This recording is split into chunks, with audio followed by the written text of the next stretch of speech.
Brittany's YouTube dunk montage has received more than 500,000 hits, but there are some doubters out there who think that the rims here are only 9 feet tall.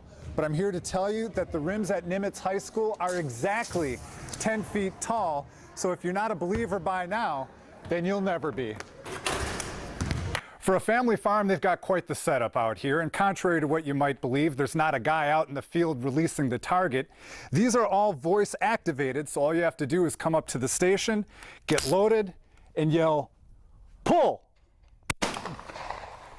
And then you're ready to roll, as long as it doesn't hit you in the face when you do it. Lest we forget, today is Columbus Day, celebrating Christopher Columbus and his discovery of the Americas on this date in 1492.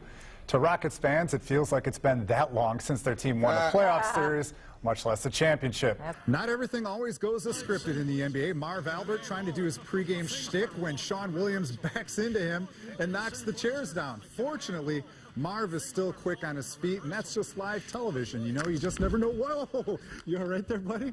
Texans cornerback Dante Robinson, lobbying for a long-term contract, wore shoes with the words, "Pay me, Rick," in Sunday's game. General manager Rick Smith, not amused, fined him $25 grand for his antics. And quite honestly, do those tactics really work? I mean, honest to goodness, could you imagine trying those shenanigans in your workplace? I mean, never in my wildest dreams could I ever think to do something like that. You gotta love the NCAA basketball tournament for introducing us to schools like Belmont, Winthrop, Siena, and Austin Peay, the only student body in the land whose rallying cry is, "Let's go Peay."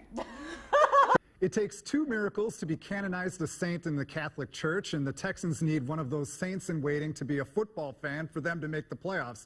That's not too much of a stretch, considering it's the only sport with a Hail Mary. Oh, yeah. Here's what needs to happen. The Texans need to win out, then Miami must beat Tennessee and Pittsburgh. They also need the Jets and Ravens to lose twice, the Jaguars once, more after the Colts beat them last night, the Titans to lose once, and here's the biggie. The Broncos need to lose their 3 remaining games. By my count, that's 15 games that need to go the Texans' way. 15! Then again, if 2 people can crash a state dinner at the White House, I guess anything is possible. I give the Texans the same odds as a contestant on the old school game show Press Your Luck. Remember? No whammies, no whammies, no whammies, no whammies. Stop! Oh, all it takes is one whammy and the dream is over. And unfortunately for the Texans, there's no parting gifts, no turtle wax or ceramic Dalmatians or anything like that if you don't make the playoffs. I love the way you calculated that out. Yeah, that must have taken all night to figure that out. That's all I do.